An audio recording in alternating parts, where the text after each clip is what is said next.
자, 시작하겠습니다. 지금 이제 그 신기한 이론반 이제 첫 시간인데요.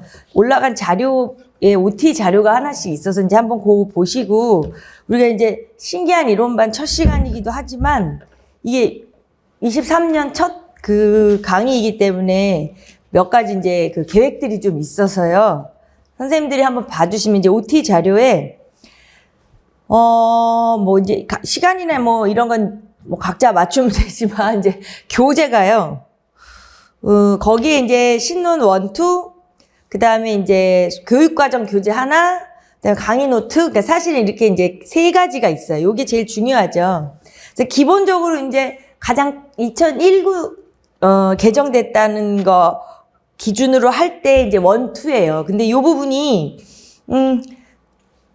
지금 22 개정이 이제 돼버리는 바람에 그러기도 하고, 뭐, 1 나왔다가, 그냥 나왔다가, 1 나왔다가, 2 나왔다가, 이게 너무 많죠. 그래서 여러 가지 문제에서 이제 좀 정리를 하려나 봐요. 이제 여기 문음사도. 근데 우리는 이제 그거는 관계가 없고요. 기본적으로 이제, 올해는 그래도 요 기준으로 맞춰서 책을, 이 교재를 사용할 거니, 그것을 이제 사용하시면 돼요. 그러니까 기존에 이제, 뒤에서 설명을 해드리겠지만, 이제 그 교재 얘기는 좀 이따 하지만 일단 기본적인 그 신논이랑, 그 다음에 이제 그 교육과정이라는 교재가 있어요. 그래서, 그리고 강의 노트가 있는데, 두 번째 강의 노트를 먼저 말하면, 강의 노트는,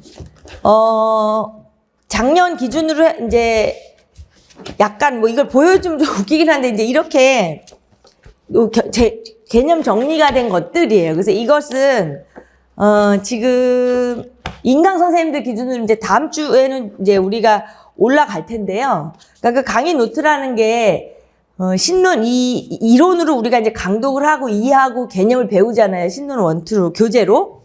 그 다음에, 다시 한번 이제 노트 정리를 이제 해서 복습을 하는데 이게 한 몇 년 전만 해도 이제 그 노트 정리 이렇게 했는데 잘 실천이 안 이루어지고 이래서 이제 그 이후부터 제가 근데 사실은 또 그것도 맞아요. 너무 시간도 오래 걸리고, 이게 우리가 뭐 수교만 하는 것도 아니고, 내용학도 많이 보시고 해야 돼가지고, 좀 더 시간을 압축하면서, 그러면서 또 정리도 잘 되게 하기 위해. 그리고 또 자료를 막 들고 다니면 막 여기저기 살림살이가 많고 이래서, 이렇게 딱 정리를 해버린 거예요, 제가. 그래서, 이제 오늘 이제 우리가 진도를 나가잖아요. 그럼 이제 다음 시간에, 근데 오늘은 이제 처음이라 이럴 수도 이렇고요. 그 중간중간에 이제 그 강의 노트를 같이 먼저 이제 너무 이제 우리가 그 책이 두꺼우니까 이렇게 보다 보면 지루하니까 중간에 이제 그걸 볼 수도 있고 그래요. 그리고 그 안에다가는 이제 우리가 뭐 기출 문제를 지금 이 시기에 풀려고 하는 의도는 아니고 신기한 이제 기출을 결합한 이런 말 그대로요. 그러니까 기출 문제를 통해서 이론을 확인하는 거면서 또는 이제 아직 또 처음 공부하시는 분들이나 이런 선생님들이 그냥 좀 신논을 보면서 공부를 할 때 방향이 좀 이럴 때가 있으신가 봐요. 그래서 이걸 뭐 예를 들어 뭐 이거 해갖고 뭐 어떻게 하나 막 이제 이런 생각을 하시더라고요. 그래서 이제 기출을 결합했다는 건 그런 형태를 보면 그럼 이 방향으로만 하면 아무 문제가 없겠구나. 이제 이렇게 해서 기출 문제를 이제 막 지금부터 막 기출 풀고 이런 건 아닌데요. 기술을 우리가 같이 관찰을 하는 거죠. 말하자면 우리 수학 교육 입장에서. 그래서 이 말씀을 왜 드리냐면 기본적으로 이제 그 강의 노트가 되게 중요해요. 이제 그래서 만약에 나는 이제 거기를 특별히 우리가 또 노트 만들고 또 나중에 또 정리하고 이러기엔 너무 10개월이 짧더라고요. 그리고 조금 그게 효율적이지가 않아요. 팔도 아프고. 그래서 정말 이제 시험에 나오는 것들을 이제 같이 노트를 이제 뭐, 이렇게 다 쓸 수는 없잖아요. 사실 우리가 그리고 이제 1, 2, 3, 4 이론하고 5, 6월에 이제 기출백선하고 이렇게 뒤로 갈수록 이제 그때 이제 쓰기 연습을 많이 해요. 그러니까 지금은 이제 막 암기다, 기출문제 푼다 이런 생각은 좀 버리시고 우선 그 노트를 이제 잘 정리를 하면 이제 한 요 정도의 두께가 되면서 빈칸 채우기도 있고 막 이제 이래요. 그러니까 이제 거기를 통해서 정리가 확실히 되니까 그 말씀을 드리고 그 다음에 이제 뭘 하는지를 아셔야 되니까 이게 중요한 부분이거든요. 지금 OT 자료에 이제 2번 얘기를 하다가 우리나라 수학 교육과정이라는 게 있어요. 이거는 이제 지금도 홈페이지에도 있고 있는데 요렇게 아마 생긴 걸로 하나 있어요 또. 근데 여기에다가는 이제 이거에서 그 1호 계정, 그 다음에 공구 계정 이렇게 해가지고 1편, 2편을 해서 하니까 이렇게 됐는데 요게 이제 2계정이 됐어요. 그래서 질문들 많이 하시더라고요. 뭐 그건 어떻게 하느냐 공부를. 근데 일단 계정이 되면 해요. 강의를 해야 되고 공부를 하긴 해야 되거든요. 그래서 지금 우리나라 수학교육과정이라는 아까 거보다 강의 노트보다는 그러니까 똑같은 개념이에요. 강의 노트인데 이제 교육과정만 따로 뺀 거예요. 어차피 그걸 또 따로 해야 돼서. 그래서 이제 그거는 이제는 3편이 되겠죠. 1편에 투투 계정, 그 다음에 2편에 1호 계정, 그 다음에 3편에 공구 계정, 그러니까 전체 1차부터 공구까지. 근데 그 3편은 그럼 이제 또 질문을 하세요. 그걸 공부해야 되냐. 근데 사실은 지금 이제 제가 말씀드린 1호, 그 다음에 우리나라 수학과 1차부터 시작을 해서 1호 계정이 되긴 공구 계정까지 이렇게 이제 1편, 2편, 3편이 있는데 여기 부분은 이제 솔직히 시험에 나오지는 않죠. 예. 그러니까 아주 정확하게 말해도 그럼 나오는가? 나오진 않아요. 예.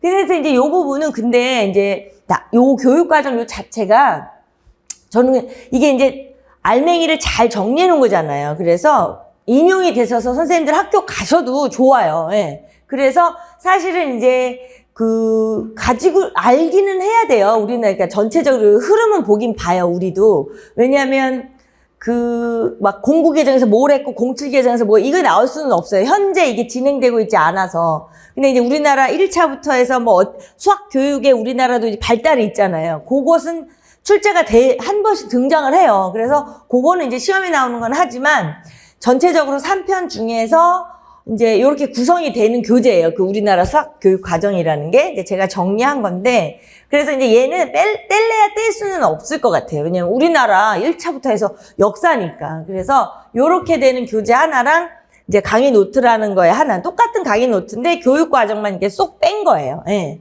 그래서 이제 요 교재를 가지고 3번으로 넘어가시면 여기 제일 중요하고요. 사실은 지금 뭐 우리 인강 직강 선생님들 다 1, 2월이 너무 중요해요. 이 신론이. 그러니까 이제 약간 타이밍을 놓쳐가지고 물론 인강 선생님은 이제 뒤에서 들어도 괜찮기는 하지만 사실은 그것도 이 10개월에 맞춰진 딱 컴팩트하게 거기 맞춰서 따라왔을 때 사실 수교는 제가 무조건 말씀드려 항상 거짓말이 아니라 항상 24점을 맞을 수 있다라고 말하고 올해도 보시면 아실 거예요. 예, 너무나 그죠? 똑같이 완전히 그냥 싱크로율이 너무 높기 때문에 그건 이제 뭐 제가 그렇다기보다는 이게 출제하는 평가원 자체에서 수교 자체를 여기에 준해서 내고 있고요. 물론 내용학도 마찬가지지만 내용학은 과목이 많고 이제 문제 해결을 하려다 보면 변수가 많은 거지. 그것도 뭐 들쭉날쭉하진 않죠. 그래서 이 1, 2월의 신론은 너무너무 중요한 거기 때문에 지금 보시면 아까 말씀드린 것처럼 이제 뭐 책이 개정이 되고 어쩔지는 모르겠지만 그건 다 상관이 없고요. 그 알맹이를 보실게요. 그러니까 기존의 2019 개정 증거판 기준으로 할 때 처음에 이제 우리가 오늘 신론 그러니까 먼저 원을 기준으로 할게요. 원으로 봤을 때 1, 2부를 이제 나가고 그다음에 이제 3부의 문제 해결 교육론 있죠. 예, 이게 이제 너무 많이 출제가 되는 부분인데 또 4부 수학학습 심리학 뭐 이거 마찬가지죠. 스캠프 딘즈 뭐 그쵸? 그다음에 이제 4회, 5회, 6회차 이렇게 되니까 4, 5, 6주 이렇게 되니까 4주, 5주, 6주째에 이제 보시면 그러니까 1, 2가 이렇게 같이 되어 있죠. 예. 근데 그건 뭐냐면 사실은 이제 메인은 1 신론 1의 5부 수학 교수 학습 이론에 지금 프로이덴탈부터 해서 바닐레 그다음에 이제 4장의 공학적 도구까지. 그러니까 지금 현재 신론 1을 보고 계시면 마지막 장이에요. 챕터 5가. 근데 신론 2는요. 챕터 7개로 현재 이루어져 있어요. 근데 거기에서 챕터 1하고요, 뭐 3하고 이런 거는 이제 그 약간 이제 수학 교육을 하는 것보다는 이제 다른 내용들이 있어서 그건 우리가 원래도 보진 않는데요. 아마 이제 요번에 개정이 되면 그런 걸 좀 뺄 것 같긴 해요. 그렇죠? 아니면 이제 1, 2 안 하고 뭉쳐버릴 수도 있어요. 예. 자, 여튼 그게 중요한 게 아니라 오른쪽에 챕터 4, 5, 6에 교수학적 변화는 의사소통 이제 부르소 이론을 바탕으로 막 많은 좀 더 추가적인 이론이 있고요. 챕터 5가 그 삐아제나 뭐 바닐레 이론하고 그다음에 또 여러 가지 이제 뭐 그 수학 교수학적 이론이 있잖아요. 예. 이제 그런 것들이 좀 있어요.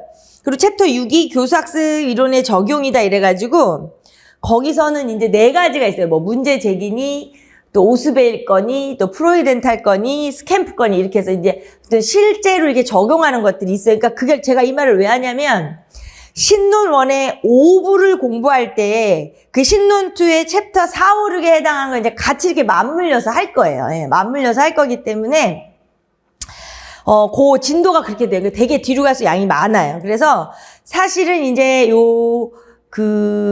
신논 1, 2 같은 경우가 아직까지 뭐 늘 질문을 하세요. 이제 특별히 우리가 그 부분에 대해서 이제 안 보는 게 너무 많으니까 뭐 꼭 그게 있어야 되냐 이렇게 질문을 임강 선생님들 하실 때 그냥 뭐 한 번씩 그래도 이렇게 강독을 쭉 하셔야 되니까 있는 게 좋죠. 책을 한번 읽어보면. 그것도 지금 1, 2월에 한 번 읽어보면 2는 거의 뒤로 가서 읽을 시간은 없어요. 그러니까 한번 읽어보시면 좋은데 또 이제 각자의 사정이 있으니까 그러신 분들은 그 챕터 4, 5, 6을 나갈 때 자료는 나갈 거예요. 신논2의 자료가. 그러니까 또 그거 이제 정보를 드리는 거예요. 그래서 그거 맞춰서 하시면 되고요. 예. 그럼 교재 진도 얘기를 하면서, 그 다음에 이제 마지막에 이제 여기 약간 변동은 있을 수 있는 건 뭐 선생님들이 더 잘 아시니까.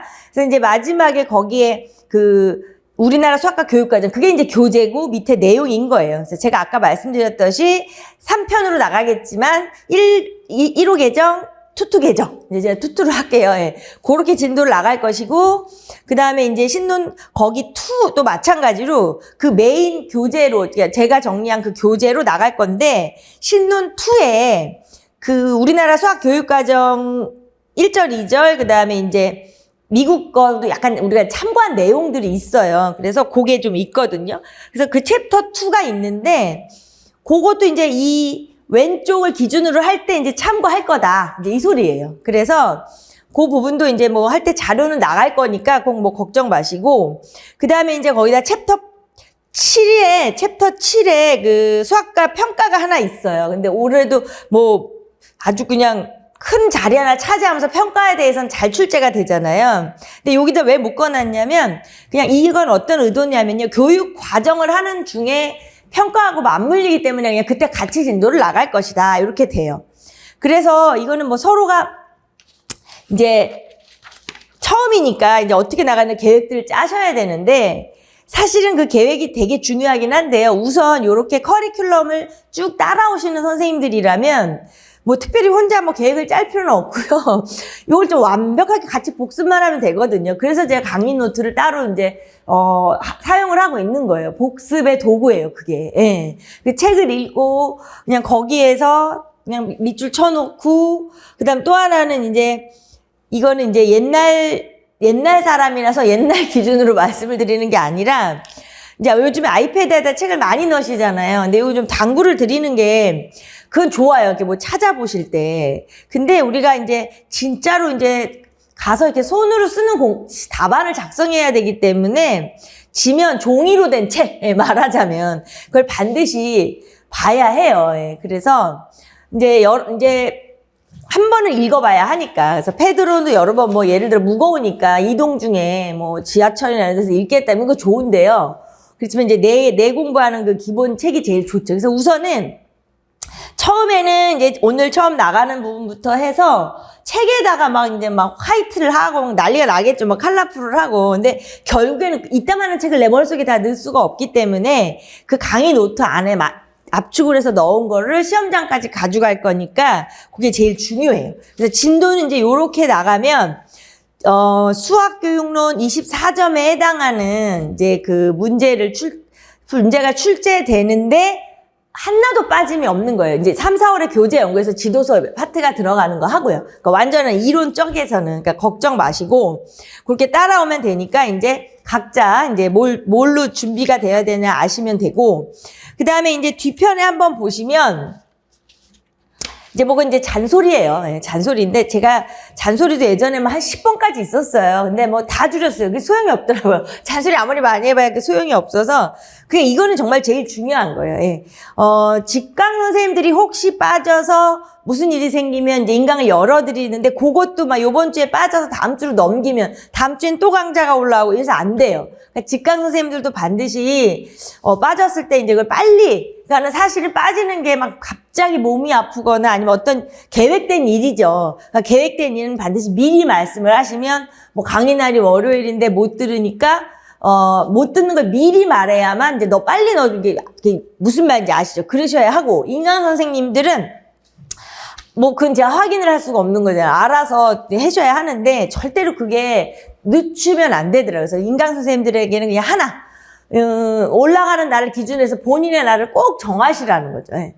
그래서 어떨 때 이런 생각을 해봐요. 막 이게 자유로운 걸 하지 말고, 인강도 만약에 뭐 처음에 어떤 날을 정해가지고 나는 그때 듣겠어 했는데 못 들으면 그냥 없어져 버리는 좀 그런 생각까지 해봤어요. 왜냐면 너무 이게 진도율이나 이런 게 다르더라고요. 예. 그래서 그리고 막 몰아서 하시는 분이 있고요. 한 주차를 이렇게 차곡차곡 안 하고. 근데 그거는 결과가 말해주니까 이제 그러면 안 되고요. 제가 자꾸 잔소리를 하는 이유는 시행착오를 줄이시라고 말씀을 드리는 거죠. 이렇게 해서 시행착오가 이게 뭐 한 시간, 2시간의 시행착오가 아니에요. 이건 우리의 어떤 삶이 있기 때문에 잘못하면 1년 시행착오를 하고 이래서 안 되니까 잔소리를 자꾸 하는 거고요. 그래서 그게 제일 중요해요. 수교는 그래요. 수교는 솔직히 듣고 그냥 에브리데이, 그러니까 강의 듣는 날 빼고 모든 날, 월요일부터 일요일까지 모든 날을 통틀어서 하루에 1시간 반에서 1시간 반? 예. 처음에 조금 많이 안 하시면 이론할 때는 한 2시간 이상, 3시간씩 공부한다 그래도 이론 끝나면 이제 5월부터 기준으로 해도 하루에 1시간, 월요일부터 일요일까지요. 예. 그럼 7시간이에요. 적지 않거든요. 그러니까 그 정도의 투자를 하는 거기 때문에 강의를 집중해서 들으셔야 돼요. 그 다음에 이제 복습을 미루지 않는다는 게 아니라 아까 제가 말한 이건 지키셔야 되는 거예요. 지금 우리가 같이 이제 책으로 공부하시면 그걸 이제 읽는 복습, 정독을 하는 복습을 꼭 하시고, 두 번째가 이제 강의 노트에 정리한다는 건데 그건 이제 우리 같이 해요. 수업 시간에 정리하면서 다시 한번 하고, 그 다음에 복습 세 번째가 이제 그 정리했잖아요. 그럼 그 주에 그 노트에 정리한 걸 이제 공부를 하는 거죠. 책으로 했다가 같이 정리하고 이렇게. 그 세 개 하고 강의 속도를 늦추지 않게 지키시면 아무 문제가 없어요. 3번은 제가 아까 잔소리 한 얘기고요. 예. 자, 그래서 처음에 조금 이제 힘들어요. 이게 힘든데, 그리고 인강 하신 선생님 특히 직강도 물론 힘들지만 인강 선생님 혼자 이게 한 번에 올라가는 그 주에 올라가는 게 이제 쪼개서 많이 올라가잖아요. 그러니까 그걸 내가 하루에 듣기가 힘들다 그래서 나누셔도 좋은데요.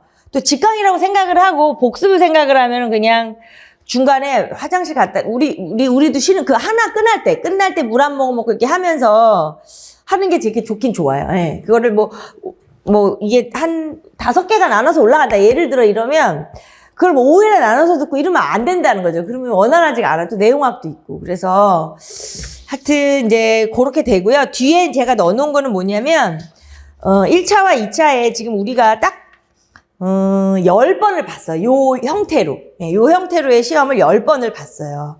그래서 1차, 2차에 기출 유형을 넣어놨는데 요거는 책상에 공부하시는 가장 잘 보이는 데다가 이제 붙여놔도 좋아요. 그걸 보셔도 알아요. 다 보셔도 절대 벗어나지 않는 거예요. 거길 늘 그걸 반복하면서 그 벗어나지 않는데, 수교는 이제 작성을 하는 것 때문에 올해도 물론 마찬가지예요. 어떻게 이렇게 다 똑같이 나와도 점수 차이가 나잖아요. 그러니까 그거는 이제 쓰기에서 그리고 또 이제 약간 이게 인문과학적인 생각을 하다 보니까 이제 그러다 보면 시간이 막 앵기고 막 이렇게 어떻게 되긴 돼요. 그래서 10번의 시험을 본 거에 대한 정리를 해드린 거고, 그래서 한번 붙여놓으시고, 그 다음에 저도 이제 중간중간에 말할 때 이런 말을 많이 할 거예요. 예. 그래서 그것 때문에 충분히 참고하시라고 한 거고, 그다음에 이제 가장 궁금한 것들이 우리가 이제 진도 들어가기 전에 그 개정이 됐을 때 기준인데요. 지금 우리가 1호 개정이 다 전학년, 우리 학교, 공교육 학교 기준으로 1호 개정이 다 될 때도 공구 개정이랑 막 섞여 있었다고요. 예. 그래서 섞여 있을 때는 솔직히, 그러니까 만약에 이제 극단적으로 내년, 우리가 23년 11월에 시험을 보지만 24학년도 시험이 되는 때는 투투 개정에 대한 내용이 안 나올 확률이 많아요. 예. 1호 개정도 마찬가지고 공구 개정도 마찬가지고 처음에 됐을 때는 나오질 않아요. 왜냐하면 그게 아직 적용되는 우리 중고 학생이 없어요. 그러니까 잘 안 나오죠. 그런데 공부를 아예 안 할 수는 없어서 해요. 그러니까 이제 우리가 아까 그 강의 계획 설명한 것처럼 마지막에 교육과정 할 때 그 1호 개정을 위주로 할 거예요. 똑같이. 거의 작년이랑 똑같이. 왜냐면 그게 나오니까요. 예, 그러다가 이제 투투 개정도 공부를 하지만 이제 방향이 좀 다르죠. 투투는 우리가 지금부터 우리도 이제 알아가는 과정이고요. 1호 개정은 기존에 했던 것처럼 암기하면서 해야 하는 거고요. 그래서 투투 개정 자체가 지금 이제 중학교 1학년 그러니까 그 현재 학년에서 중1, 고1이 스타트가 되는 게 아마 25년일 거예요. 예. 그러니까 25년부터 시작을 한다고 학생들이 이제 된다고 하고, 그래도 이제 약간 이제 우리가 이거를 무시할 수는 없어서 공부는 하는데, 공부 개정을 보면은요, 16학년도 시험 문제부터 확 나와버리더라고요. 예, 고전에 공구만 나오고. 그러니까 두 개가 겹쳐서는 잘 내지는 않는 것 같아요. 그래서 이게 전 학년이 새로운 개정으로 들어가려고 할 때, 이제 그 반쯤을, 그러니까 이건 저만의 얘기지만 그래도 제가 이제 그 나름 분석을 한 거니까, 반 정도가 걸쳐 있을 때 축제를 내버리는 것 같아요. 예. 그래서 그 부분은 그 수업 안에서 해결을 해드릴 테니까 막 내가 이 투투를 어떡하나 이 걱정은 전혀 하실 필요가 없어요. 그거 모른다. 그게 지금 우리 수교 전체 이론에서 지금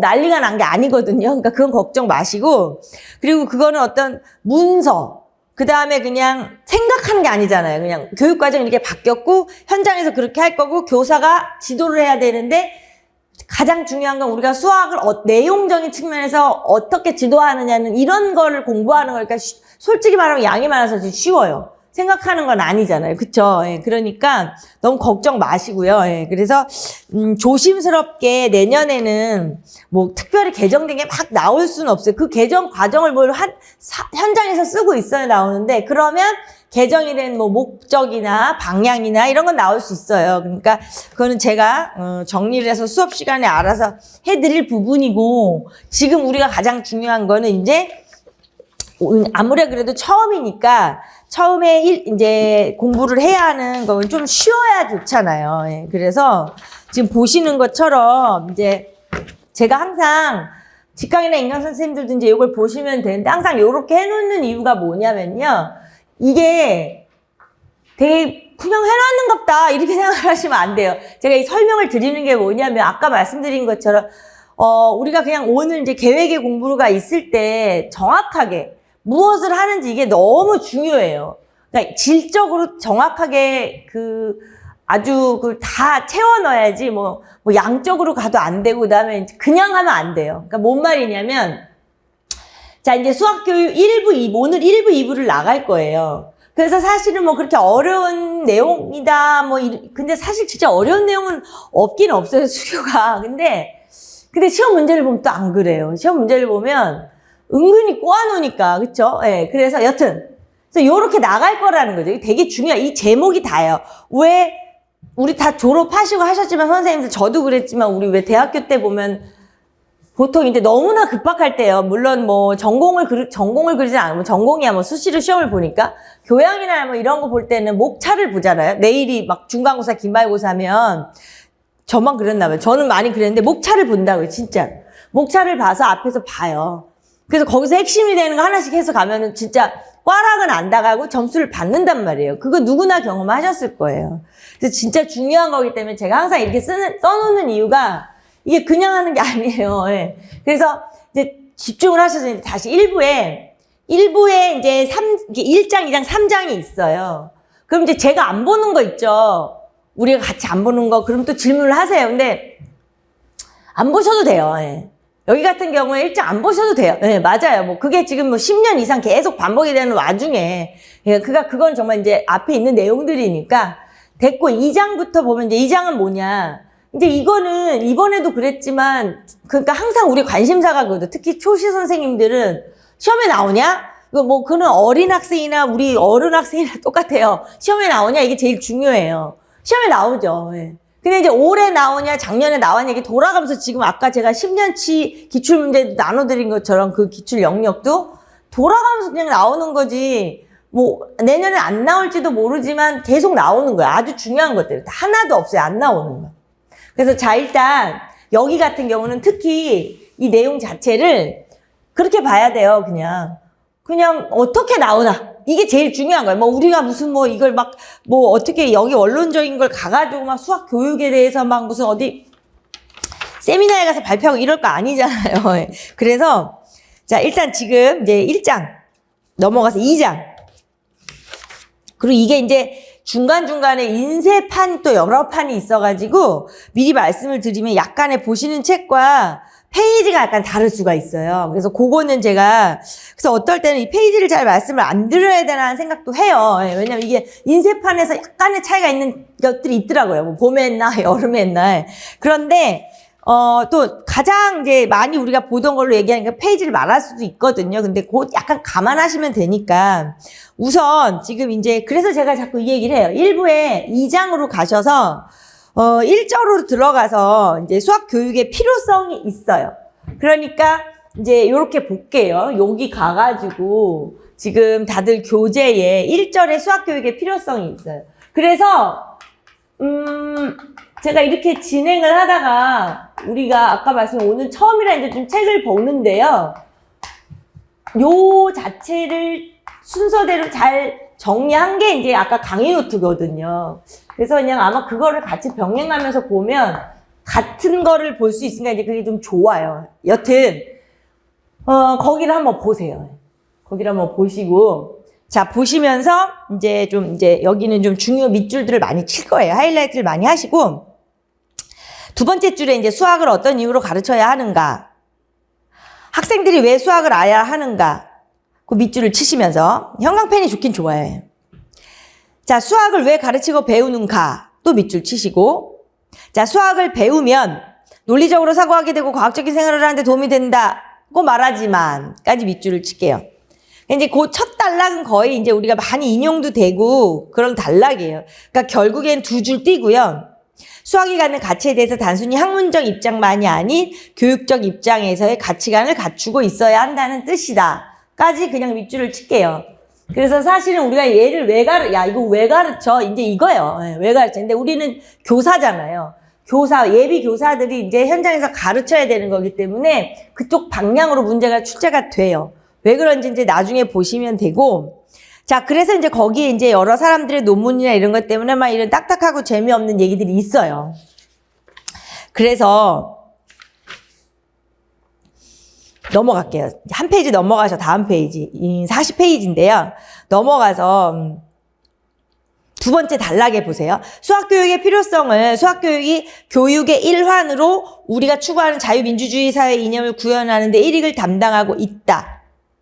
그래서 좀 찾겠다. 이게 되게 이제 여기에서는 되게 이제 뭐랄까 막 되게 거시적인 관점이에요. 근데 그것도 우리가 이제 예비 교사로서 다 알아야 하는 내용이죠. 거시적으로 그런 차원도 있고. 그 다음에 이제 그 밑에 줄에 합리성이란 개방민주주의 사회를 성립시키는 방법적인 원리인 동시에 무엇보다 소중한 교육적 가치인 바 수학적 사고력과 논리적 사고로의 함량. 이야말로 다름 아닌 합리성의 추구. 까지만 해놓고요. 가장 우리 눈에 크게 들어오셔야 한다는 거를 동글뱅이를 쳐놓는다면 자유민주주의 거기서 이제 학생들이 우리가 결국은 그런데 나가서 사회인이 될 거잖아요. 학생들이. 근데 수학 교육 자체가 수학만 가르치는 건 아니기 때문에 그 자유민주주의 이념을 이제 학생들에게 거기에 입각한다는 거. 그 다음에 마지막에 수학적 사고력, 논리적 사고력 함량. 되게 거창해 보이긴 하는데요. 예. 이것을 갖다가 항상 이제 제가 이렇게 판서를 하면서 하는 것들이 좀 있어요. 그러니까 그런 것들을 책에 공간이 많아요. 써놓으셨다가 우리가 강의 노트에 복습할 때 이제 공백을 제가 많이 넣어놔요.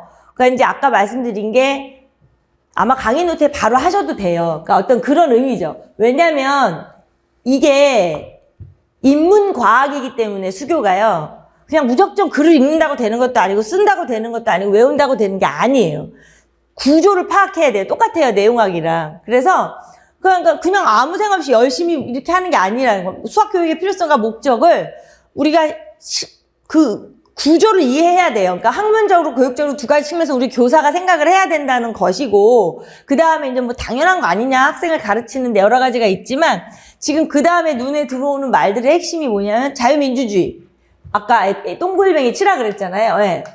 너무 거시적인 거 아니야. 근데 여기에 맞는 인재를 형성한다는 거죠. 네. 그 다음에 이제 사고력, 크게 말하면 이제 거기 수학적 사고력, 논리력 이런 거잖아요. 고등 사고력이죠. 그러니까 어떤 고등 사고 능력이라고 할게요. 통틀어서.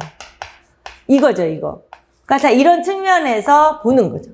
그래서 사실은 우리가 이과라서 그러는 게 아니라, 이과들이 훨씬 생각이 되게 단순하죠. 근데 좋은 단순한 거. 막 단무지 이런 게 아니고요.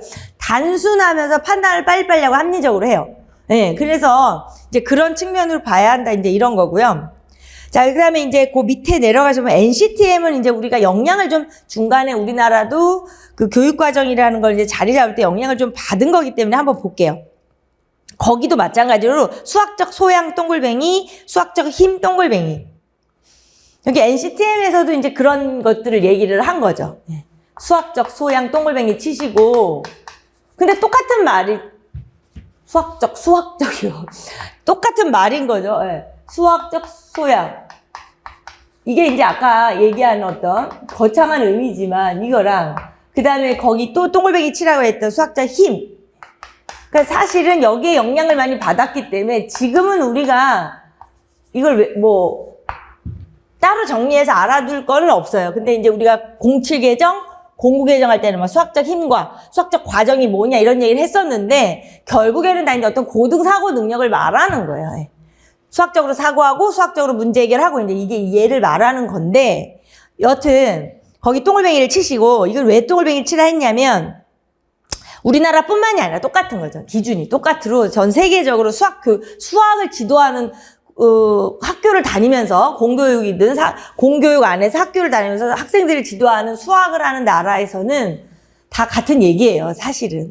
그렇게만 밑줄 치시고 그다음에 또 다음 페이지 넘어가서 연결을 하면서 넘어갈게요. 우리나라 교육 마지막 줄. 우리나라 교육과정에서 수학 교과를 수학의 기본적인 개념 원리 법칙을 이해하고 사물의 현상을 수학적으로 관찰하여 해석하는 능력. 넘어갔어요. 다음 페이지. 실생활의 여러 가지 문제를 논리적으로 사고하고 합리적으로 해결하는 능력과 태도를 기르는 교과로 설정. 이제 우리나라에서 이제 약간 그렇다는 거죠. 그 다음에 그냥 이거는 이제 앞에서 얘기한 부연 설명일 뿐이에요. 그 다음에 다음 단락에 두 번째 줄 뒷부분에 수학교육의 필요성은 수학교육의 목적과 연계. 제가 읽는 것만 밑줄 치시면 돼요. 수학교육의 목적 또한 명쾌히 드러내기 쉽지 않다. 그 다음에 한 줄을 띄고요. 뒷부분에 학교 교육은 학습자 본인의 의지와는 상관없이 강제성을 띠면서도 교육 목적은 다분히 추상적이기 때문에 모든 사람들의 공감대를 형성하기 쉽지 않다. 맞죠? 근데 이제 여기서 가장 중요한 게요. 그 수학 교육의 필요성하고 수학 교육의 목적이라고 해놨죠. 거기 밑줄을 치셨지만 다시 한번 수학 교육의 필요성 동글뱅이를 치고요. 수학 교육의 목적도 동글뱅이를 치세요. 그래가지고 저는 이제 그냥 썼지만 동글뱅이들을 다 치셨으면 이제 요렇게 이렇게 연결을 해놓은 거 있죠? 표시를 해놓으세요. 자, 왜 이렇게 이쁘게 하냐면 이렇게 해서 나중에 이제 눈에 확 들어오셔야 돼서 그러는 거예요. 강의 노트로 옮기기 전에. 그리고 나중에도 마찬가지예요. 이 몇백 페이지 되는 책을 다 볼 수는 없어요. 그런 것만 볼 거예요. 보실 게 될 거니까.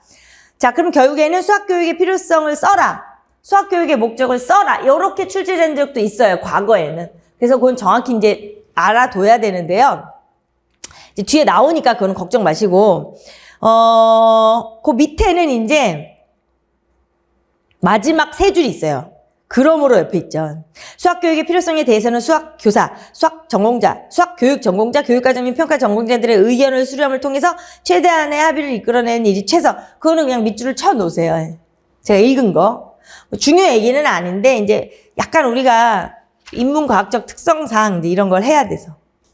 자, 그래서 이제 1절에서 말한 게 뭐냐면, 수학교육의 필요성에 대한 거시적인 관점을 말한 거예요. 그래서 머릿속에 지금 뭐만 남으시면 되냐면, 우리나라가 됐든 뭐 외국이 됐든 어쨌든 항상 두 가지, 학문적인 측면이랑 교육적인 측면에서 생각을 해야 되는 거구나. 근데 이제 사실 이게 한계점이 아까 말한 것처럼 어느 나라나 수학이 안 어렵다고 하는 건 없잖아요. 학교 수학이. 애기들도 다 막 외국 영화를 봐도 그러고 그러잖아요. 그렇기 때문에 그 수학 교육이 참 너무 추상적이다. 이 얘기 지금 계속 하면서 이제 추상적일 수밖에 없는 게 이 자체가 너무 어려운 거죠. 예. 고등사고 능력이라는 것도 어렵고 수학적 힘도 너무 어렵고 수학이라는 자체가 인간이 발견한 거지만 천재들이 발견하다 보니 어렵고 뭐 그렇게 되죠.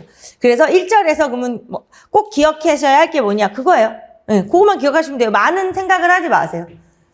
두 가지 측면. 예, 그래서 2절로 넘어갈게요. 2절. 그래서 2절로 넘어가가지고, 이제, 자, 다시 한번 이거는 이제, 1절에서 수학교육의 목적하고 제가 연결을 했잖아요. 그러면서 2절로 넘어가가지고, 거기서 수학교육의 목적이 있어요. 그쵸? 예. 제 2절 자체에 수학교육의 목적이 있어요. 그럼 아까 필요성하고 목적하고 연결을 한다더니, 예, 맞아요. 수학교육의 목적이 있어요. 이렇게. 이 제목 자체가 중요해요. 예. 그러면 이제 이거는 또 뭐하고 또 연결이 시켜지냐면요. 그냥 우리가 가르쳐야 하는 이유예요. 학생들을. 선생님이 학생을 가르쳐야 하는 이유. 그러니까 목적은 수학을 가르쳐야 하는 이유예요. 수학을 가르쳐야 하는 이유. 이렇게 생각을 해야지 시험 문제하고도 연결이 되고요. 지금 공부할 때도 느낌이 오지. 그냥 그렇구나 하면 또 결국에는 뜬구름 잡는 추상적인 공부가 되잖아요. 자, 그래서 결국에는 이제 가르쳐야 하는 이유인데 우리가 수학을 왜 가르치는 거예요? 그만큼 정말 인류와 함께 정말 같이 완전 뭐 기원전부터 해서 인류와 함께 같이 우리랑 같이 쭉 역사를 같이 해온 거죠. 이 가치하고 그 가치가 아니고 위드 그죠? 그러니까 그 가치가 있기 때문에 지금 이렇게까지 한 번도 끊이지 아니하고 인간하고 같이 해온 거예요. 그래서 사실 지금 제가 쓰는 것들은 언제나 쓰는 것만이라도 졸다가 눈을 떠면요. 쓰는 것만이라도 눈에 들어오면 돼요. 진짜로. 네. 이 자체를 이렇게 볼 건데 보시면 자, 일단 이 책이 정리를 잘 해놔가지고요. 그 위에 1번 정신도야성 위에 네 번째 줄에 보면 정신도야성 따로따로 동글뱅이 정신도야성 동글뱅이 실용성 동글뱅이 문화적 가치 및 심리성 동글뱅이 그리고 그 밑에 줄에 보면은 수학적 안목 동글뱅이 지금 이때 네 가지만 기억하면 돼요. 뭐지? 그러면 그냥 그 위에 동글뱅이 친 거하고 수학적 안목까지. 자, 그래서 그 세 가지, 안목은 따로 본다고 치면 지금 1, 2, 3 이렇게 세 가지로 이렇게 정리가 돼 있어요. 그러니까 요 장은 되게 중요한데요. 자, 정신도야성으로 넘어가 볼게요. 그 정신도야성, 이렇게 좀 다른 말로 했으면 좋겠는데, 정신도야 하니까 좀 그렇죠. 그러니까 이제 아까 지었지만 고등 사고 능력을 말하는 거예요. 고등 사고 능력이. 그래서 그 밑에 보시면 진한 글씨로 엄밀성, 간결성, 논리성, 일반성 이런 거 있잖아요. 거기 있어요. 그래서 거기에 대해서 설명하는 거 다 밑줄을 쳐놓을게요. 첫째는 엄밀성에 관한 것으로 수학적 활동에서 사고의 정확성, 엄밀성은 수학의 아름다움과 기능을 구성하는 필수 요소. 까지 밑줄을 치시고 사고의 정확성 동글뱅이 쳐놓을게요. 뭐 당연한 거죠. 사실은 지금 여기에서 제가 얘기하는 게 이제 정신도야성 고등 사고 능력을 말하는 건데 지금 여기에서 말하는 것 중에 지금 엄밀성을 말한 거죠. 그러니까 엄밀성의 사실은 사고의 정확성이죠. 그렇죠? 그래서 아까도 얘기했지만 이 이과들이 좀 단순하지만 판단이나 이런 것들이 합리적이잖아요. 자, 두 번째. 간결성에 관한 것으로 해서 거기 네 줄은 다 밑줄 치셔요. 수학에 사용되는 정의를 비롯하여 수학적 성질이나 사실 원리 정리 등은 모두가 최소한의 언어로 최대한의 의미를 표현하려는 수단. 수학 학습을 통해 훈련된 효과적인 간결한 표현 능력은 자신의 생각, 의도를 간결, 명확 표현하고 이해하는데 또는 이해시키는데 도움을 줄 수 있을 것이다. 그러니까 사실 이것도 정말 무시할 수가 없죠. 예. 그러니까 아주 예전에 하고요. 그 다음에 객관식 시험 보는 시절에는 이런 걸 또 다 나왔어요. 보기가 너무 부족하니까 나오긴 나왔었어요. 근데 지금은 뭐 이렇게 직접 대놓고 물은 적은 없어요. 요런 거를. 근데 위에 이런 건 잘 묻는데, 근데 그건 아니에요. 중요해서 언제든지 나올 수 있으니까 기억은 하셔야 되는데, 그러니까 암기가 아니고요. 그렇지. 정신도약성을 하려면 이렇게 이해하시면서 자꾸 반복을 해야 된다는 얘기가 아까 그 얘기예요. 다음 페이지 넘어가서, 셋째는 논리성에 관한 거 있죠. 예, 논리성에 관한 것으로 다 밑줄 칠게요, 또. 논리 정연한 추론 과정은 필수적. 객관적 검증의 과정, 일반적 문제 상황에서도 요구되고 수학적 추론 훈련을 통해 얻을 수 있는 주요 정신 능력이다. 까지 밑줄을 치시면서 지금 얘기하는 게 자체가 거기 아까 자꾸 일반적 뭐 문제 해결 상황에서 그러니까 나중에 어른이 돼서 수학하고 관계가 없는 일을 해도 이건 되게 다 필요한 사고 능력이죠. 예, 그 얘기를 하는 거예요. 그 다음 네 번째 일반성, 그것도 두 줄 밑줄 치세요. 수학적 아이디어나 개념은 추상화 과정을 거쳐 일반화됨으로 적용 범위가 확대된다. 그쵸? 상당히 추상적인 걸 우리가 다 이렇게 만들어낸 거니까 정말 좋은 능력이죠. 그래서 일반성. 자, 머릿속에, 그러니까 요렇게 해서, 그러니까 제일 좋은 건, 우리가 이렇게 핵심적인 것들. 지금 뭐 하지? 정신을 차리면 지금 뭐 하는 건데. 정신 도약성에 관해서 설명을 하면서, 요렇게 이제 우리가 정신 도약성에서 기를 수 있는 것들, 요 얘기를 하는 거고요. 그 다음에 그 밑에 단락에, 페스타로치 얘기 나오는 게 있어요. 요거는 이제 학부 때도 요걸 보시면서 많이 알긴 알았겠지만, 이 사람이 이제 유독 수학 교육을 도야적 측면에서 많이 고찰을 했다는 거예요. 그래서 그 밑에 머리 질서 밑줄, 진리 감각 밑줄, 정신 체조 밑줄. 그래서 그 세 가지에 대해 설명하는 건 우리가 상식적으로라도 좀 아셔야 하니까. 자, 그래서 머리의 질서라는 것에서 세 줄이 그 머리의 질서에 대한 정의예요. 밑줄을 치세요. 일상생활에서 만나는 사물을 과학적으로 정리, 수학적으로 보고, 생각하는 방법과 취급하는 방법 훈련, 생활을 합리적으로 설계, 앞날 계획, 머릿속에 정립시키는 것. 이걸 통틀어서 다 우리가 그렇게 이야기한다는 거죠. 그래서 그 밑에 진리감각도 다시요. 진리감각이란 진리에 대한 동경과 진리의 존재에 대한 확신에 관한 것. 페스타로치는 이것을 수학교에서 가장 잘 배양할 수 있다고 하였다. 이제 사실 이제 어떤 그런 거죠. 이렇게 지식에 대한 막 이렇게 어떤 욕구죠. 욕구. 예. 그런데 아무튼 그 머리의 질서, 진리 감각, 그 다음에 그 밑에 꽤 많이 띄면 정신체조 보이죠? 예. 정신체조. 인간의 정신, 예를 들면 판단력이나 추론력의 연습을 의미한다. 이거 되게 막 표현이 너무 좋잖아요. 정신체조라는 게 머리를 막 우리가 뇌를 써 이런 것처럼 말하잖아. 자, 이건 뭐냐면 이것만 기억하세요, 그냥. 페스타로치가 수학 교육을 도야적인 측면에서 많이 연구하다 보니까 목표 자체를 머리의 질서, 진리감각, 정신체조로 이렇게 압축한 거예요. 수학 교육의 그 목표, 그러니까 수학 교육의 목표 자체를 지금 머리의 질서, 그쵸? 그 다음에 진리감각, 그 다음에 정신체조, 이렇게. 그러니까 요 세 개를 봤을 때 페스타로치를 떠올리고, 왜냐면 이게 아주 예전엔 지문에 인용이 된 적도 있어요. 예. 그러니까 그걸 떠올리시고, 그 다음에 그 뭔데, 그 세 가지가, 그 자체를, 그 밑에 보시면, 아까 일부러 말 안 한 건데, 머리의 질서, 진리감각, 정신체조, 밑에 보면 왜, 실용적, 교양적, 훈련적 있잖아요. 그러니까 그거만 좀 기억을. 머리의 질서가 우리 현대의 말로 하면, 하여튼 뭐, 지렁이 굴러가도, 화살표를 쳐놓으세요. 연결하세요. 머리의 질서하고 실용적하고 이렇게. 진리감각하고 교양적하고. 지렁이가 굴러가도요. 뭔가 그 표시하실 수 있죠?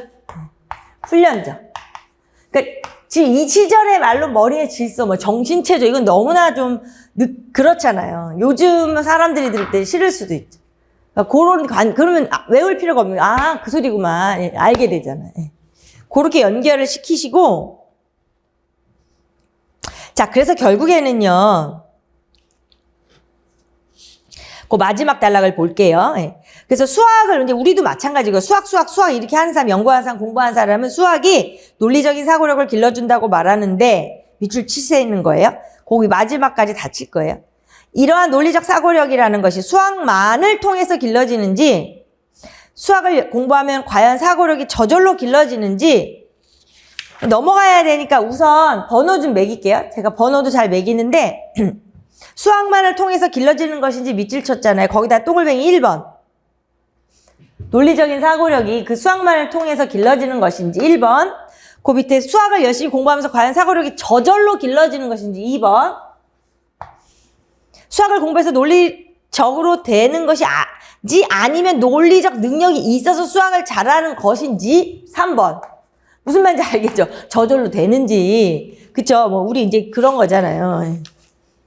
그냥 열심히 하면 되는 거야. 뭐 이렇게 되는지. 꼭 수학만 해야 되는 거야. 열심히 하면 되는 거야. 아니면 되는 거야, 마는 거야. 만 이제 이 얘기를 하는 거죠.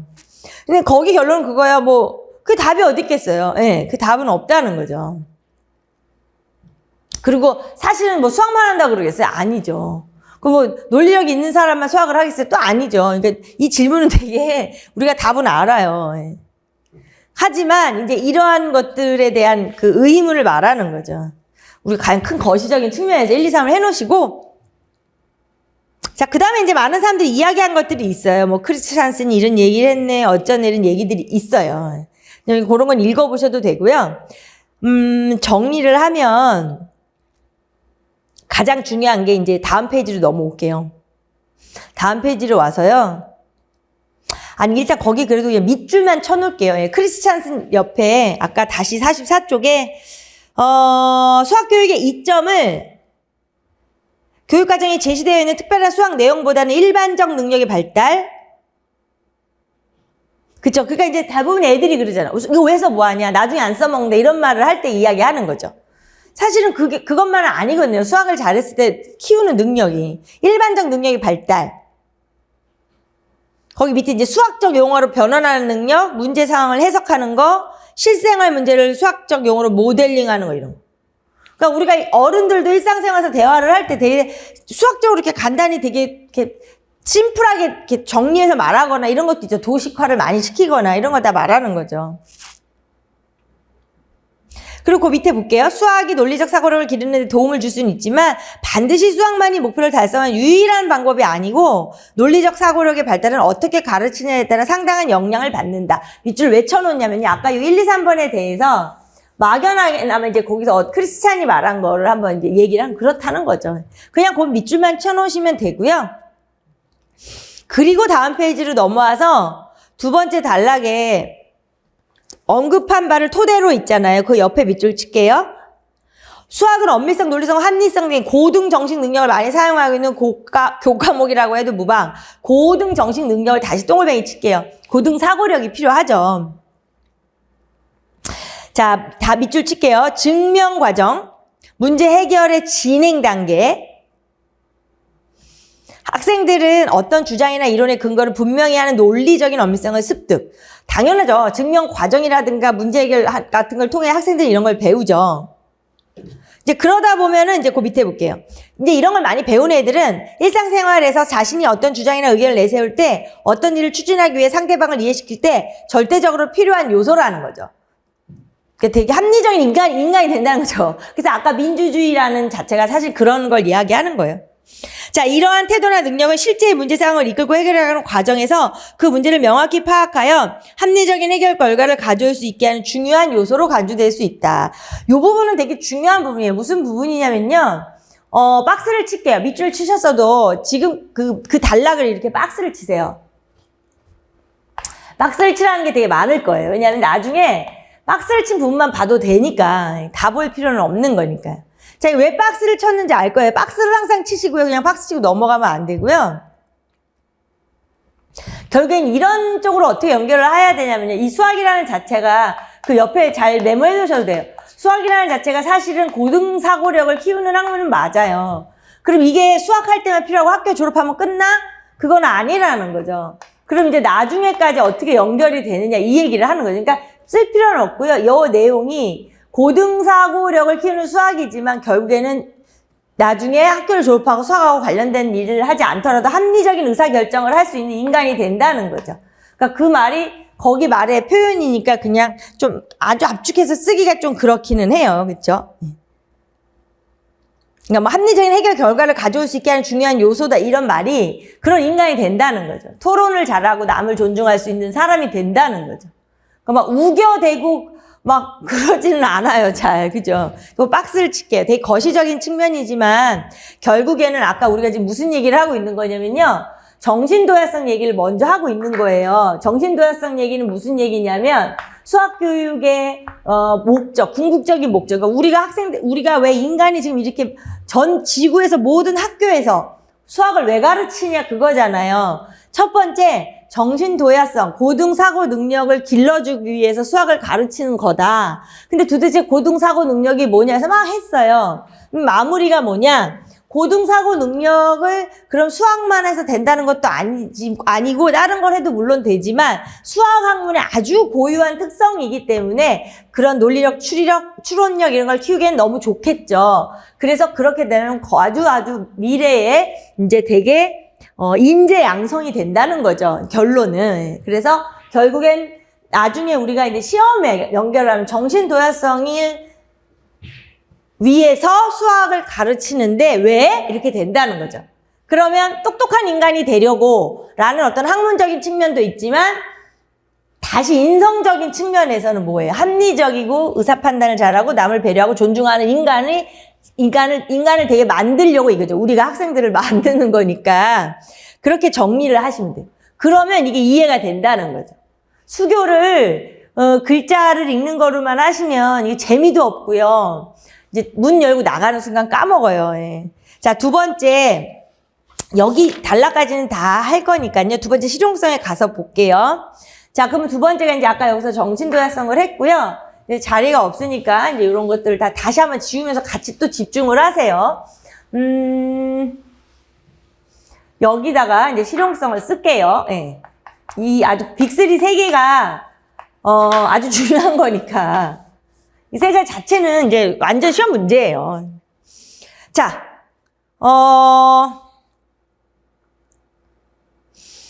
거기 다운표 보이시죠? 45 실용성 2번 실용성 밑에 책 페이지가 45인데 수학이 다른 과학의 기초가 되고 문명이 발달하는 초석이 되기 때문에 공부해야 한다는 관점을 표명하기도 하는데 뭐 있잖아요. 거기 작은 큰 다운표군요. 그 두 개만 밑줄을 칠게요.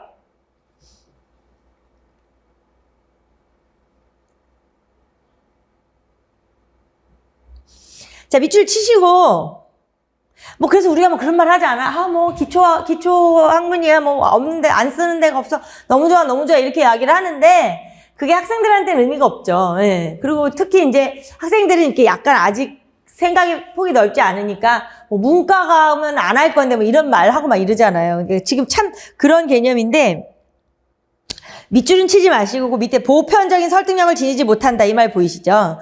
좀 말이 안 돼요. 그렇게만 말하면. 예. 그 밑에도 밑줄 치는 건 아닌데 뭐 거기 뭐 극소수의 학생, 저 재능 있는 애들한테 해당이 되죠. 뭐 특별하게 이과 중에서도 막 그런 데를 갈 학생들, 뭐 이런 사람들. 자, 그러니까 이제 우리가 근데 다 생각을 해보면 학생들도 이상하긴 할 거예요. 왜냐면 아니 그런데 왜 이렇게 다 모든 인간이 수학을 해? 이럴 수 있잖아요. 초등학생부터 해서. 예. 그리고 이제 가장 실용적인 측면에서 첫 번째 우리가 얘기할 수 있는 게 정말 유치하지만 뭐 학교 입시 잘 볼. 그거는 지금 아까 이제 나중에 우리가 플라톤도 하겠지만 그 예전부터도 그때도 다 시험이라는 게 있고 있었기 때문에 언제나 그랬어요. 예. 입시를 잘하기 위해서 잘해야 되는 게 수학은 맞아요. 예. 넘어가 볼게요. 다음 페이지 넘어가서 일상생활에서 중학교 이상에서 다뤄진 수학 내용을 직접적으로 손쉽게 활용할 수 있는 신뢰가 그다지 많지 않아 수학의 실용성 측면이 쭉 밑줄 칠게요. 궁색하다는 지적 거기까지. 좀 말이 웃기지만요. 궁색하다 막 이런 말 있죠. 그래서 이제 지금 맨날 뭐 실용성, 유용성을 강조한다, 실용성, 유용성을 강조한다 이런 얘기가 계속 나오잖아요. 예. 자, 그래서 이제 그러니까 이걸 해결해야 돼요. 그러니까 도대체 뭐가 실용성이냐 이제 이것만 기억을 하시면 돼요. 사실 우리도 이렇게 공부하는 이 이유가 지금 수학 교육이 재밌어서 하는 건 아니죠. 시험 보려고 하는 거 맞거든요. 우리도. 그렇기 때문에 우리는 또 더군다나 어린 학생들이 아니기 때문에 시험을 보는 공부이기 때문에 정확히 시험하고 매치가 돼야 돼요. 그냥 막연하게 할 수는 없어요. 예. 그러니까 지금 이제 이런 얘기를 했어요. 뭐 실질적으로 중학교고 고등학교고 어쩌고 이제 이런 얘기를 하다가 지금 46페이지에 해당을 하는 데에서 두 번째 단락인데 중간쯤에 보세요. 중간쯤에 보시면 뭐 그러나 반대로 이런 말이 보일 거예요. 자, 거기 왜 수학이 중요한 선발 도구로 이용되는데 몇 가지 이유가 있다 이런 데 보이시죠? 밑줄 그거는 치지 않는데 그러니까 이제 아까 제가 말한 것처럼 입시 제도나 뭐 이게 이유가 있다는 거죠. 세 가지가 있어요. 첫째, 둘째, 셋째. 첫째 동글뱅이를 치고요. 그냥 밑줄 쭉 쳐놓으셔도 돼요. 수학적 능력이 있는 사람이 다른 사람들보다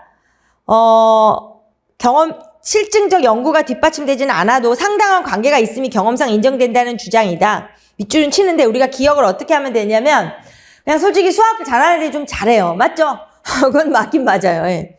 둘째, 수학이야말로 다른 어떤 교과보다 선발 도구로 적합하다. 그러니까 뭐가 좋은데 변별도가 높다는 거죠. 아까 같이 이제 못하는 애 잘하는 애 이게 잘 구별이 되죠. 뭔가를 선별하려면 그게 필요한 거잖아요. 셋째, 수학적 능력이 국가 경쟁력에 중요한 자원이 된다. 말도 그런 이유가 있어요. 이제 요런 몇 가지 이유가 있는데 이건 우리뿐만이 아니라 전 세계적으로 그런 게 있죠. 어쩔 수가 없어요. 그러니까 사실 그럼 실용성에 뭐가 들어가느냐? 실용성에 들어가요. 선발도구로서 좋다는 것도 실용성에도 포함이 되긴 해요. 그리고 다른 학문을 하는 데 있어서도 도움을 된다. 이런 것도 포함이 되긴 되는 거예요. 자, 그 정리 조금 이따 해드릴게요. 그 밑에 단락에 정보화에 따른 세계화 현상은 수학에 대한 새로운 유용성을 배가. 맞죠? 세상이 다 바뀌어지니까. 자, 두 줄 띄고요. 작은 따옴표 실용성이 있어요. 거기서부터 밑줄 칠게요. 실용성의 의미를 대중을 위한 학교 밖의 주변에서의 실용성으로 한정한다면 비단 수학 교과뿐만 아니라 다른 교과도 마찬가지로 학교 교육의 목적은 무의미. 당연한 거죠. 뭐 그럼 국어는 거 어떻고 또 다른 과목은 뭐 어른 되면 써먹어요. 그런 건 아니잖아요. 예. 자, 수학 교과의 지식을 통해 계산을 하고 밑줄.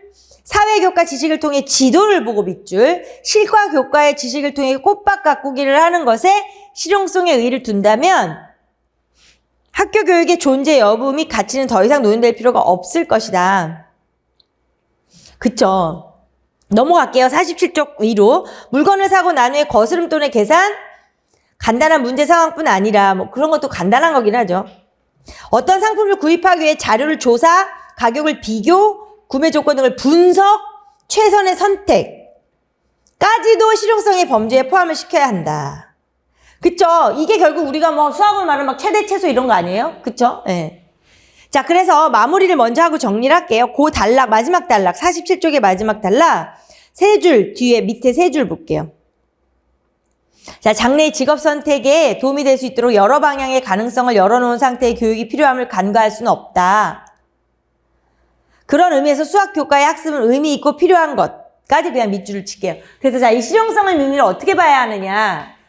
아까 모든 학문의 기본이 되는 기초 과학 뭐 이런 말 많이 쓰잖아요. 근데 그냥 다른 학문을 하는데 유리하죠.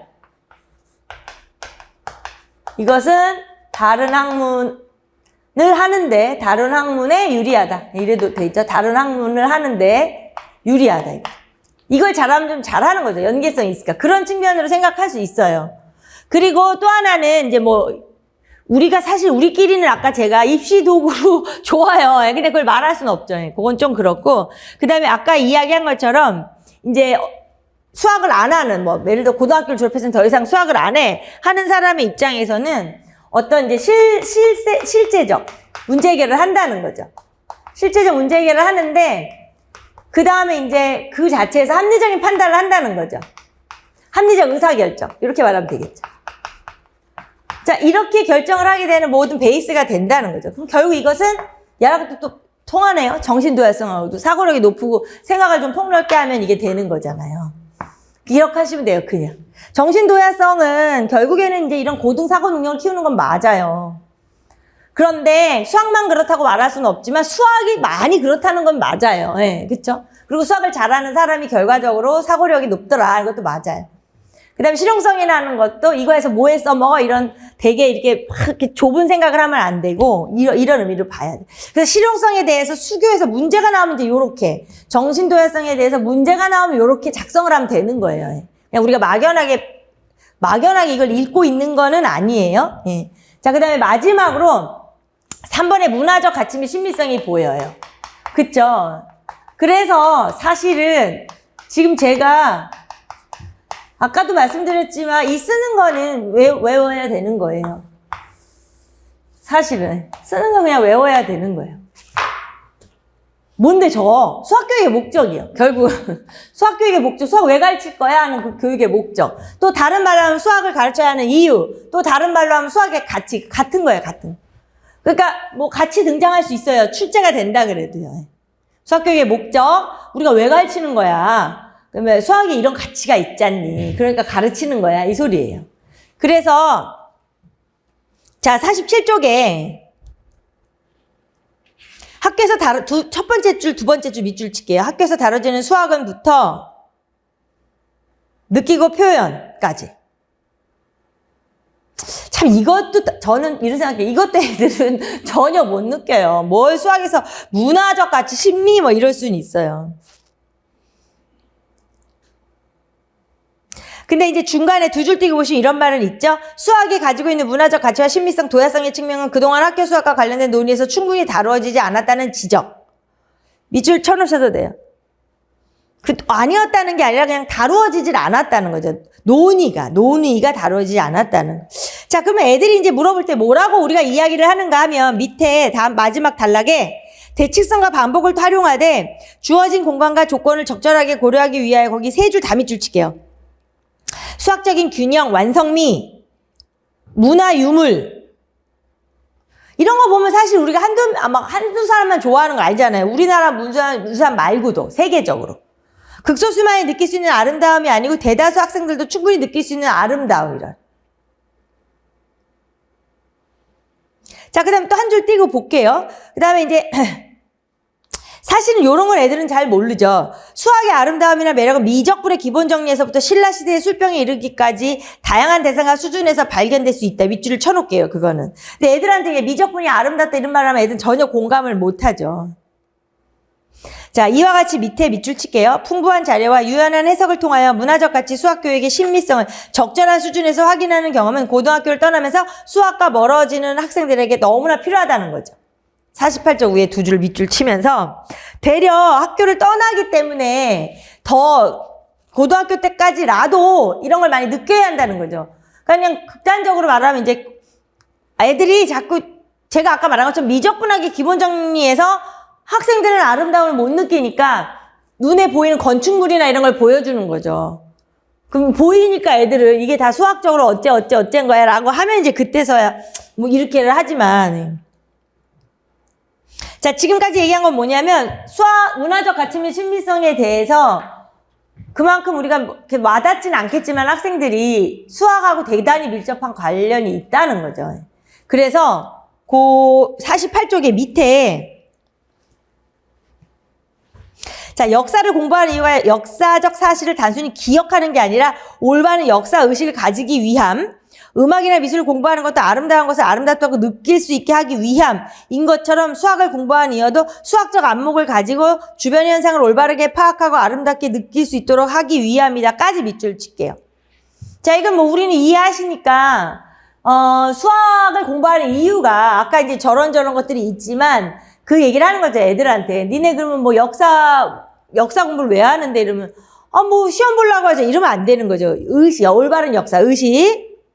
그 다음에 뭐 예체능을 그거 왜 하겠어요. 미술이면 음악이면 이렇게 아름다움을 느끼게 하고자 하는 거지. 뭐 체육을 하는 게 막 학교 체육에서 막 걔를 뭐 운동선수를 시킬 건 아니잖아요.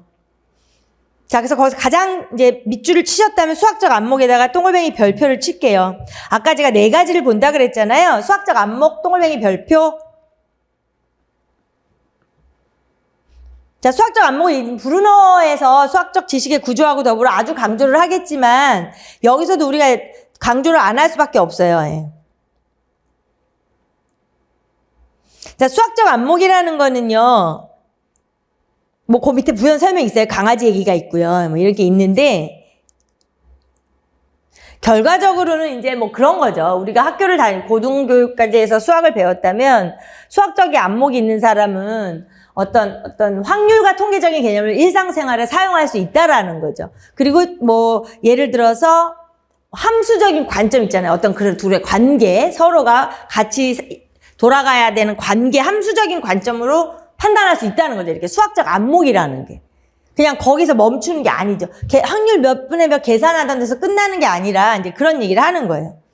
그래서 이제 그 밑에 뭐 강아지 있는 데가 그런 얘기고요. 자, 그 다음에 마지막 페이지 가가지고요. 수학을 배우는 목적에 따라 있어요. 네. 그 두 줄 밑줄을 칠게요. 목적에 따라 수학을 배우는 정도가 정해져야 한다면 수학을 배우는 목적에 충실하게 수학을 배우는 내용과 범위가 정해지는 것이 마땅하다. 바로 밑에 수학적 안목과 수학적 이해를 기반으로 지속적인 학습을 유지할 수 있는 범위 내에서 학교 수학의 내용이 구성되어야 함을 뜻한다. 까지 밑줄 치셨죠?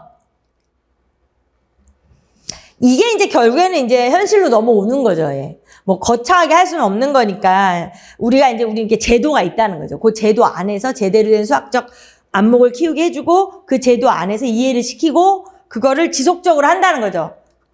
사실 뭐 초등학교부터 해서 고등학교까지 12년이잖아요. 우리나라 기준으로 하면. 자, 그래서 한 줄 띄고 수학 교육에서 놓치지 말아야 할 것은 또 밑줄 칠게요. 모든 건전한 시민을 위한 공통된 기본적이면서도 필수적인 수학 내용이 무엇인가 하는 분명히 하는 것. 그쵸. 공통된 기본적이면서도 필수적인 수학 내용. 다시 한번 거기다가 하이라이트 더 진하게 표시를 해놓으세요. 그래서 우리가 뭐 최소한 여기까지는 하자 이런 얘기를 하는 거죠. 그래서 이제 교육 과정을 만드는 거죠. 어디까지는 어떻게 되고 어디까지는 어떻게 해야 되는지 이런 얘기가 돼요. 자, 결국은